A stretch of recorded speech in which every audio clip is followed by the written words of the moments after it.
kinaita mkumbo. Je, mkumbo wako uko vipi? Na huo mkumbo ambao uko nao unakupeleka wapi? Ni kweli ni sahihi kuwa na watu ambao watakaokusaidia kukuamulia katika maisha. Ni kweli ni sahihi sana kuwa na watu ambao watakaokusukuma katika maendeleo. Ni kweli kwamba kuna umuhimu wa kuwa na watu ambao watakaokusaidia kufika mahali. Lakini kuna muda mwingine itakupeleka katika mkumbo ambao sio sahihi katika maisha, ambao wewe mwenyewe utakaojutia sana.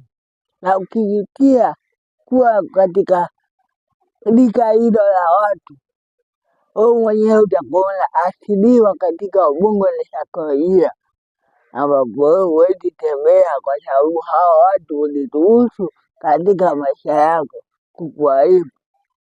Na kama umeruhusu watu wakuharibu, itakuwa ni ngumu sana kujirekebisha kwa sababu ya mkumbo ambao ulikubali kufuata.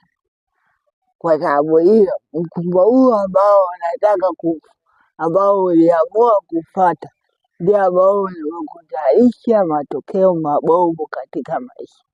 So ni vizuri kuwa na watu, lakini katika kuwa na watu kuna mkumbo ndani ya watu. Je, unachagua ni mkumbo gani wa watu ambao utakaokujenga na sio kubomoa?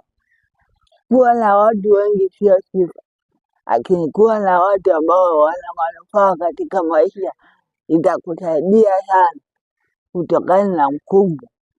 Mkumbo